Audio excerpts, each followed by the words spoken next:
जय हिंद दोस्तों। तो हाजिर हूं मैं आपके सामने। आज लेकर के आया हूं आपके लिए एक नई वीडियो, पार्ट नंबर 4। यानी किस चीज का पार्ट नंबर 4? हमारे मोस्ट इंपॉर्टेंट जो वन लाइनर्स की सीरीज चल रही है उसका पार्ट नंबर 4 है ये हमारा। ठीक है, अगर आपने पार्ट 3, पार्ट सेकंड और पार्ट फर्स्ट को नहीं देखा हुआ है तो प्लीज मेरी आपसे रिक्वेस्ट है कि उसको जाकर के जरूर से देख लीजिएगा। वहां से आपको माइक्रोसॉफ्ट वर्ड, माइक्रोसॉफ्ट एक्सेल और नेटवर्किंग से रिलेटेड जितने भी मोस्ट इंपॉर्टेंट वन लाइनर्स हैं वो आप सब आपको वहां से मिल जाएंगे। ठीक, फिलहाल अगर हम इस पार्ट की बात करें यानी पार्ट नंबर 4 की, तो आप देख भी रहे होंगे, आपने थंबनेल पर भी देखा होगा कि यहाँ पर आज हम लोग पढ़ने वाले हैं कंप्यूटर स्टोरेज यूनिट। यानी कंप्यूटर के जो स्टोरेज यूनिट्स होती हैं उनसे रिलेटेड वन लाइनर्स और उसके कुछ शॉर्टकट्स। ठीक है, तो अब फिलहाल हम लोग क्या पढ़ेंगे, इसका ये हमारा पार्ट 4 है। जैसे कि मैंने आपको बताया कि ये हमारा क्या है, पार्ट 4 है। आप प्लीज जाकर के, रिक्वेस्ट है मेरी कि प्लीज पार्ट 3, पार्ट सेकंड और पार्ट फर्स्ट जरूर से देख लीजिएगा। वहां से आपको बहुत सारी इंफॉर्मेटिव चीजें मिल जाएंगी जो आपके यूपीपीसीएल असिस्टेंट अकाउंटेंट एग्जामिनेशन के लिए बहुत ही ज्यादा इंपॉर्टेंट है। वीडियो ज्यादा लंबी नहीं है लेकिन हाँ ज्यादा छोटी भी नहीं है, और इसीलिए मैं बोल रहा हूँ आप वहां से उसको जरूर से देख लीजिएगा। आपको सारी की सारी चीजें ए टू जेड आपको कवर अप सारी चीजें मिल जाएंगी। तो चलिए आज अब अपने इस वीडियो की तरफ चलते हैं, आज के इस टॉपिक पर चलते हैं। ठीक, तो जैसे कि आप लोग देख रहे होंगे आज हम लोग पढ़ने वाले हैं टोटल वन लाइनर्स 16। ठीक है, यानी हमारे पास टोटल वन लाइनर्स कितने होंगे, वो होंगे 16। और एक साथ ही साथ क्या होगा, एक उसमें से होगा स्टोरेज कन्वर्जन टेबल। ठीक है, एक क्या होगा, स्टोरेज कन्वर्जन टेबल होगा। ठीक, तो चलो फिर आज की वीडियो की तरफ चलते हैं। और अब आप जुड़े हैं मिशन विद आकाश के साथ। मैं शिवांशर आपको आज पढ़ा रहा हूं स्टोरेज यूनिट वन लाइनर्स। ठीक है, तो चलिए आज का हमारा जो फर्स्ट वन लाइनर है वो हमसे क्या बोल रहा है। First, A bit is a binary digit, the smallest increment of data on computer। यानी कि इसको हिंदी में एक बार पढ़ लिया जाए। बिट एक द्विआधारी अंक है जो कंप्यूटर पर डेटा की सबसे छोटी वृद्धि है। ठीक है, यानी कि देखिए अगर इसको ध्यान से समझिएगा आप लोग, तो जो स्टोरेज यूनिट होती है कंप्यूटर की, ठीक है, कंप्यूटर की जितनी भी स्टोरेज यूनिट होती है उसमें से जो बिट होता है, ठीक, जो बिट है वो सबसे छोटी यूनिट है। ठीक है, बिट क्या है, हमारी सबसे छोटी यूनिट है। ये सबसे छोटी यूनिट होती है हमारी। ठीक है, सबसे छोटी यूनिट होती है हमारे स्टोरेज, कंप्यूटर स्टोरेज की। और इसीलिए बोला गया है bit is a binary digit the smallest. ठीक है, स्मॉलेस्ट इंक्रीमेंट, यानी कि यहां से इस यूनिट के बाद हमारी जो स्टोरेज यूनिट्स होती है वो लगातार क्या करती हैं, इंक्रीमेंट करती हैं, यानी कि बढ़ती जाती हैं। ठीक है, तो इसीलिए बोला गया a bit is a binary digit the smallest increment of data on computer. ठीक है ना, यानी कंप्यूटर पर सबसे स्मॉलेस्ट यूनिट है स्टोरेज की हमारे, और इसके बाद फिर क्या होता जाता है, सारी जो यूनिट्स है उनका इंक्रीमेंट होता जाता है। इसके बाद क्या है, हमारी जो नेक्स्ट पॉइंट है, नेक्स्ट वन लाइनर हमसे क्या बोल रहा है, a bit can hold only one of two values, 0 or 1, corresponding to the electrical values of off or on respectively।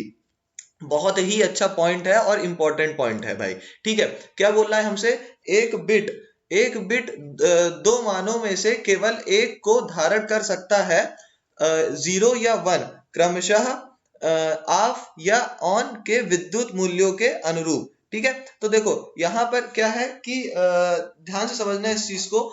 एक जो बिट होता है, ठीक है, यानी एक बिट जो होता है वो बिट 0 और 1 के अकॉर्डिंग होता है। ठीक है, यानी एक बिट में सिर्फ एक वैल्यूज होती है 0 और 1 से रिलेटेड। एक बिट में सिर्फ क्या होगी, एक वैल्यू होगी 0 और 1 से रिलेटेड। और ये किस पे डिपेंड करेगा, इलेक्ट्रिकल वैल्यूज किसकी ऑफ या ऑन की।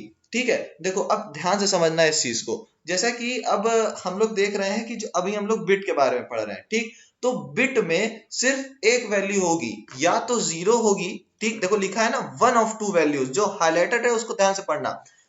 एक बिट में सिर्फ एक वैल्यू होगी 0 या 1, और वो डिपेंड किस पे करता है, इलेक्ट्रिकल वैल्यूज ऑफ और ऑन। ठीक है, ये किस पे डिपेंड करेगा, ये कि कंप्यूटर ऑफ है या ऑन है। ठीक है ना, दो मानों में से केवल एक को धारण कर सकता है।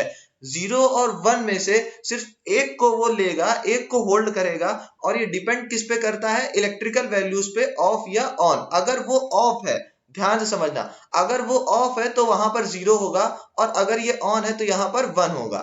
ठीक है, इस चीज को ध्यान से समझिएगा। अगर ये ऑफ है तो यहां पर 0 हो जाएगा, और अगर ये ऑन है तो यहां पर 1 हो जाएगा। ठीक है, तो चलिए अब चलते हैं अपने नेक्स्ट वन लाइनर की तरफ। ये वन लाइनर जो था वो इंपॉर्टेंट है। ठीक है, इसको फिर से आप लोग रिवाइंड करके जरूर से देख लीजिएगा अगर ना समझ में आया हो तो। ठीक है, अब आगे बढ़ते हैं पॉइंट नंबर थर्ड की तरफ। पॉइंट थर्ड हमसे बोल रहा है bits are usually assembled into a group of 8 to form a byte. 8 bits is equals to 1 byte. हाँ, ये भी अच्छा पॉइंट है, ध्यान से समझना। बिट्स को आमतौर पर बाइट यानी 8 bits is equals to 1 byte बनाने के लिए 8 के समूह में इकट्ठा किया जाता है। देखो यहां पर ये तुमसे कह रहा है कि जो बिट्स होती हैं, ठीक है, ये जो बिट होती हैं इसको लगभग 8 एक बार में कलेक्ट होनी पड़ती हैं, यानी कि जब तक 8 बिट्स नहीं इकट्ठा होंगी एक बाइट नहीं बनेगा। ठीक है ना, एक बाइट जैसे एमबी में जो मेगाबाइट होता है वो बाइट बनाने के लिए 8 बिट्स का कलेक्ट होना जरूरी होता है, इसीलिए लिखा हुआ है 8 bits is equals to 1 byte. देखो ये जो चीजें हैं कि कौन किसके बराबर होता है, कौन सा क्या एक बार में कलेक्ट हो तो दूसरा क्या बने, इसके लिए ही मैंने आपके लिए लास्ट में एक टेबल, कन्वर्जन टेबल को रखा हुआ है। उसके लिए आप बिल्कुल परेशान मत होइएगा, बस वीडियो को लास्ट तक देखिएगा जरूर से। ठीक है, अब चलते हैं अपने फोर्थ पॉइंट पर। फोर्थ पॉइंट क्या बोल रहा है हमसे, भाई ये तो थोड़ा लंबा हो गया, कोई बात नहीं, अच्छे से पढ़ेंगे, धीमे धीमे पढ़ेंगे। ठीक है, फोर्थ पॉइंट हमसे क्या बोल रहा है, fourth, a byte contains enough information to store a single ASCII character like H, यानी कि एक बाइट में H जैसे एकल ASCII वर्ड को संग्रहित करने के लिए पर्याप्त जानकारी होती है। देखो इसको भी ध्यान से समझना, इसमें क्या समझना है, इसमें दो चीज तुम्हें समझनी है। एक तो ये समझना है कि भाई ये सिर्फ अ सिंगल को समझना है, और दूसरा ASCII जिसके बारे में यहां पर दिया हुआ है। ठीक है, अभी फिलहाल इस पॉइंट के बारे में समझते हैं कि जैसे जो एक बाइट होता है, बिट नहीं बाइट, इस चीज को याद रखिएगा, यहां पर बाइट की बात हो रही है। तो जो एक बाइट होता है उसमें इनफ इंफॉर्मेशन यानी कि पर्याप्त जानकारी उसके पास होती है ताकि वो एक सिंगल, देखो यहां पर लिखा हुआ है a single character, a single character ASCII के कैरेक्टर को, यानी कि ASCII के बारे में भी हम लोग नीचे जानेंगे, बस यहां पर ये समझो कि एक बाइट के पास इनफ इंफॉर्मेशन होती है कि वो स्टोर कर सके एक सिंगल ASCII कैरेक्टर को। ठीक है, जैसे कि H, एग्जांपल में क्या है तुम्हारे पास H। ठीक है, अब देखो ASCII के बारे में पढ़ते हैं। देखो सबसे पहले तो ASCII का फुल फॉर्म क्या होता है। ASCII abbreviation of American Standard Code for Information Interchange। ठीक है, a standard data transmission code that is used by smaller and less powerful computers to represent both textual data, letters, numbers and punctuation marks, and non-input device commands control characters। इसको हिंदी में पढ़ते हैं एक बार। ASCII American standard code for information interchange का संक्षिप्त नाम एक मानक डेटा ट्रांसमिशन कोड जो छोटे और कम शक्तिशाली कंप्यूटरों द्वारा टेक्स्ट डेटा और गैर डिवाइस कमांड नियंत्रण वर्ड दोनों का प्रतिनिधित्व करने के लिए उपयोग किया जाता है। देखो भाई ASCII ये किसका शॉर्ट फॉर्म है, American standard code for information interchange का। ठीक है, सबसे पहले तो इस चीज को याद रखना, ASCII किस चीज का फुल फॉर्म है, American standard code for information interchange. देखो एक चीज ये भी यहां पर फिर से देख लेना कि यहां पर फॉर का कोई भी शॉर्ट फॉर्म नहीं लिया हुआ है, एफ से रिलेटेड कोई भी शॉर्ट फॉर्म इसके पास नहीं है। ठीक है, तो ASCII यानी कि American standard code for information interchange, ये क्या है, एक डाटा ट्रांसमिशन कोड है। ये क्या है, एक डेटा ट्रांसमिशन कोड है जो कि किसके कौन यूज करता है, स्मॉलर और लेस पावरफुल कंप्यूटर, यानी कि छोटे और कम शक्तिशाली कंप्यूटर्स के द्वारा इसका यूज होता है। और ये किस चीज के लिए यूज होता है, ताकि तुमको वो जो तुम्हारा कंप्यूटर है वो तुम्हारे टेक्सचुअल डेटा जैसे कि तुम्हारे लेटर्स हो गए, तुम्हारे नंबर्स हो गए, इन सारी चीजों को रिप्रेजेंट कर सके, और उसी के साथ साथ और किसको रिप्रेजेंट कर सके, और तुम्हारे जो नॉन इनपुट डिवाइस कमांड्स हैं यानी कि जो तुम्हारे कंट्रोल कैरेक्टर्स हैं उनको वो रिप्रेजेंट कर सके, यानी जैसे तुमने तुम्हारे जो शॉर्टकट्स वगैरह होते हैं उसको रिप्रेजेंट कर सके। तो उस चीज को जो रिप्रेजेंट करने का काम होता है वो किसका होता है, एक डाटा ट्रांसमिशन कोड का, और वो क्या होता है, ASCII के द्वारा किया जाता है।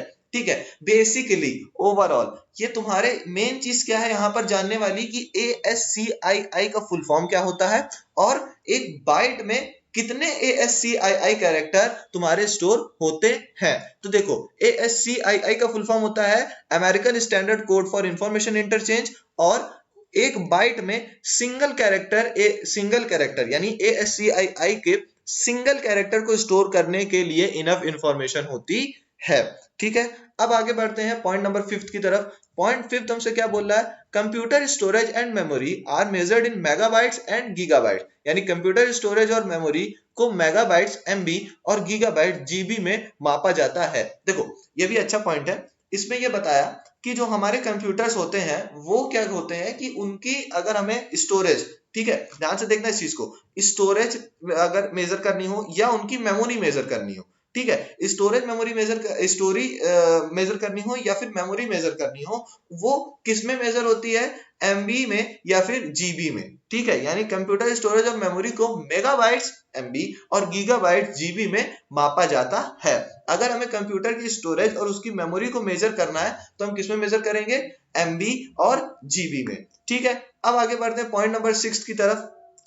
पॉइंट 6 क्या बोल रहा है, a medium sized novel contains about 1 MB of information. देखो ये तुम्हारी एक जनरल नॉलेज के लिए मैंने इसको डाला था। ठीक है, जनरल नॉलेज है कि अगर तुम कोई नॉवेल लेते हो, ठीक है एक माध्यम आकार के उपन्यास में लगभग 1 MB जानकारी होती है। अगर हमने कोई नॉवेल लिया, ठीक, उस नॉवेल को लेने के बाद अगर हम उसको कंप्यूटर में एज चेक करना चाहें कि इस नॉवेल में कंप्यूटर के अकॉर्डिंग कितनी इंफॉर्मेशन होगी, ठीक, तो वो बस किसके बराबर होगी, कितनी इंफॉर्मेशन के बराबर, 1 MB के बराबर, 1 MB की साइज के बराबर होती है। ठीक है, इस चीज को ध्यान में रख लीजिएगा, मतलब एक जनरल नॉलेज के लिए कि एक नॉवेल की इंफॉर्मेशन लगभग 1 MB के बराबर होती है। ठीक है, नेक्स्ट पॉइंट है 7th point, a kilobyte KB is 1024 bytes. 1 kilobyte KB 1024 bytes है, यानी कि लगभग जो 1 किलोबाइट होता है यानी कि 1 केबी जो होता है उसमें कितनी बाइट्स होती हैं, 1024। ये देखो ये मेन चीज मेजर ना, इसका जो वो है मतलब कितनी बाइट्स के बराबर होता है, ये चीज मेन होता है। ठीक है, अभी ये आगे हम लोग पढ़ेंगे टेबल के थ्रू। ठीक है, अब यहाँ पर देखो 8th पॉइंट में एमबी के बारे में बताया है, 1 MB इज 1024 किलोबाइट्स। ठीक, 1 MB में यानी 1 MB में 1024 किलोबाइट्स होती है। या फिर अगर इसको और हम दूसरे लैंग्वेज में बोलना चाहें तो 1048576 बाइट्स होती हैं। देखो यहाँ पर ये किलो बाइट्स में बताया और यहाँ पर फिर ये बाइट्स में बताया। देखो अगर एमबी से किलो बाइट में कन्वर्ट करना है तो 1024 से मल्टीप्लाई करो, और फिर अगर किलो बाइट को बाइट में कन्वर्ट करना है तो ऑब्वियस बात है, देखो 1 किलो बाइट 1024 बाइट्स थे तो फिर इसको 1024 से आपस में मल्टीप्लाई कर दो दोनों को, तो ये तुम्हारा क्या आ जाएगा, 1048576 बाइट्स।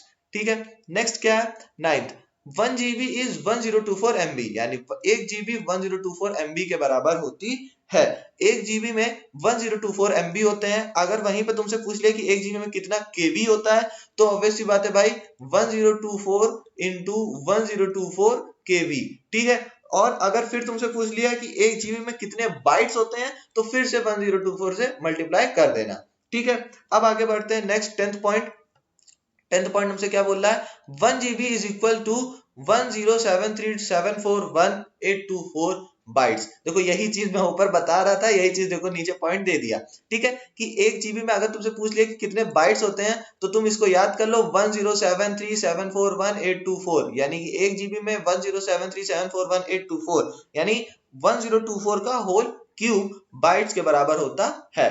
ठीक है, अब उसके बाद क्या बोल रहा है 11, अ टेराबाइट इज 1024 GB, 1 टेराबाइट में 1024 GB होता है। ठीक है, और उसके बाद 1 पेटाबाइट इज 1024 TB, यानी 1 पेटाबाइट में 1024 टेराबाइट होते हैं, यानी 1 पेटाबाइट में पीबी में 1024 TB होता है। उसके बाद 13 point, an exabyte EB is 1024 PB, यानी कि एक एक्साबाइट यानी ईबी में 1024 PB है। उसके बाद 14, a zettabyte ZB is 1024 EB, यानी कि एक zettabyte ZB एक 1024 EB के बराबर है। EB यानी कि एक्साबाइट। ठीक है, देखो घबराना मत, यहाँ पर नीचे टेबल है, वहां पर अच्छे से नोट डाउन है, अच्छे से तुमको टेबल के थ्रू बताया है मैंने, वहां पर तुम इसको स्क्रीनशॉट करके सेव कर लेना। ठीक है, अभी एकदम मत घबराओ, अभी सिर्फ देखते जाओ। ठीक है, उसके बाद 15th क्या है, 1 योटाबाइट यानी YB इज 1024 ZB, यानी कि 1 योटाबाइट क्या है, 1024 ZB के बराबर है।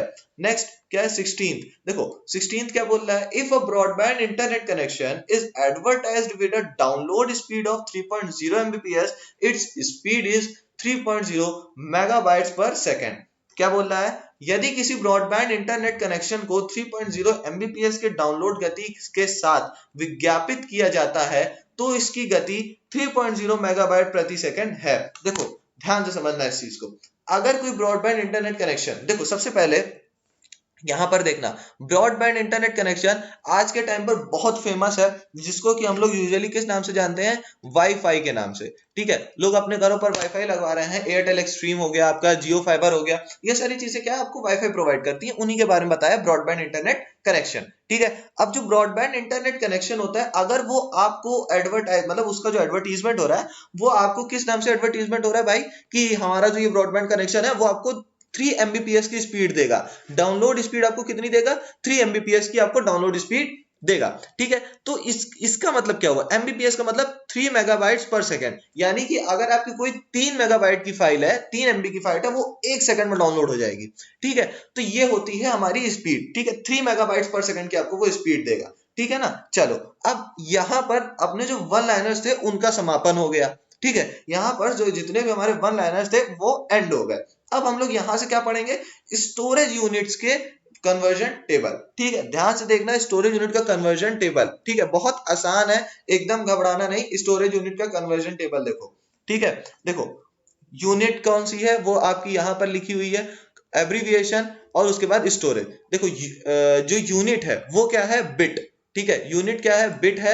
उसके बाद इसका एब्रीविएशन है बी, और स्टोरेज क्या है, बाइनरी डिजिट या बाइनरी डिजिट, सिंगल 1 और 0। ऊपर में बता रहा था ना कि बिट में सिर्फ आप 1 या फिर 0 को ही लिख सकते हो। ठीक है, बिट में या फिर 1 स्टोर होगा या फिर 0 स्टोर होगा। ठीक है, अब देखो, अब यहां पर क्या है, निब्बल। ठीक है, निब्बल क्या है, निब्बल क्या बोलता है कि एक निब्बल में 4 बिट्स होते हैं। वन निब्बल में कितने बिट्स होते हैं, 4 बिट्स होते हैं, इसका कोई सिंबल नहीं है। अब उसके बाद बाइट आता है, बाइट को हम लोग क्या बोलते हैं, ऑक्टेट बोलते हैं। बाइट को ऑक्टेट बोलते हैं, और एक बाइट में 8 बिट्स होते हैं, ये हम लोग ने ऊपर पढ़ा था। ठीक है, बाइट का सिंबल बी होता है।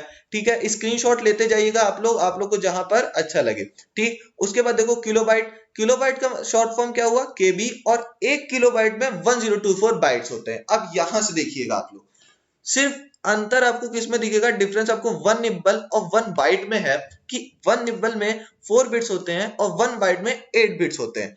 अब इसके बाद आपको जितने कन्वर्जन दिखेंगे वो सारे के सारे 1024 के फॉर्म में है। ठीक है, 1024 के फॉर्म में है। और अगर आपको लाइन से याद कर लेना है, आप लाइन से इसको याद कर लीजिए कि बड़े से छोटा, सॉरी, छोटे से बड़े क्या होते हैं स्टोरेज यूनिट, बस उसके बाद आप बस 1024 याद रखिए, बस हो गया, आपका काम खत्म। किलोबाइट, 1 किलोबाइट में केबी 1024 बाइट्स, देखो बाइट्स इसके जस्ट ऊपर वाला था। ठीक है, उसके बाद मेगाबाइट में, 1 मेगाबाइट में कितने केबी होते हैं, 1024 केबी। ठीक है, उसके बाद गीगाबाइट में देखो 1 गीगाबाइट यानी 1 जीबी, 1 जीबी में 1024 एमबी होता है। ठीक है, जीबी, गीगाबाइट का सिंबल जीबी, उसी तरह टेराबाइट का सिंबल टीबी, और इसमें इसके जस्ट ऊपर वाला 1024 जीबी। ठीक है, 1024 जीबी जस्ट इसके ऊपर वाले हैं। सारे के सारे जो कन्वर्जन है यहाँ पर, वो आपको एक जस्ट उसके पहले वाले से, एक जस्ट उसके छोटे वाले से आपको कंपेयर करके दिखाया हुआ है। पेटाबाइट में देखो, पेटाबाइट का सिंबल होता है पीबी, और ये क्या होता है, 1024 टीबी होता है। क्या होता है, 1024, यानी कि इसके जस्ट ऊपर वाला 1024 टीबी के बराबर। एक्साबाइट क्या होता है, एक्साबाइट का सिंबल होता है ईबी, ईबी का मतलब क्या होता है, 1024 पीबी। ठीक है, 1024 यानी इसके जस्ट ऊपर वाला। ठीक, उसके बाद जेट्टाबाइट, जेट्टाबाइट क्या होता है, जेडबी यानी 1024 ईबी, ईबी क्या हो गया, इसके जस्ट ऊपर वाला। ठीक, उसी तरह योट्टाबाइट, सबसे बड़ी यूनिट हमारी स्टोरेज क्या है, सबसे बड़ा कैपेबल क्या होता है, वाईबी होता है, यानी योट्टाबाइट, और इसमें कितने जेट्टाबाइट होते हैं, 1024 जेट्टाबाइट होते हैं। ठीक है, स्टोरेज कन्वर्जन टेबल की आपको अगर स्क्रीनशॉट लेनी है तो भाई ये लो, आप यहाँ पे पॉज कर लो, आराम से स्क्रीनशॉट ले लो। उसके बाद यहाँ का नीचे का भी स्क्रीनशॉट आप लोग ले लीजिए। ठीक है, तो आज के वीडियो में इतना ही। उम्मीद करता हूं आपको स्टोरेज से रिलेटेड और कोई प्रॉब्लम नहीं होगी, और अगर आपको कोई भी प्रॉब्लम है तो जाइए कमेंट बॉक्स में कमेंट करके जरूर से हमको बताइए, वहां से आपको सोल्यूशन 100% मिलने वाला है। ठीक है, चलिए आज के वीडियो में इतना ही। वीडियो को लास्ट तक देखने के लिए शुक्रिया, मिलते हैं अपने नेक्स्ट वीडियो में। जय हिंद।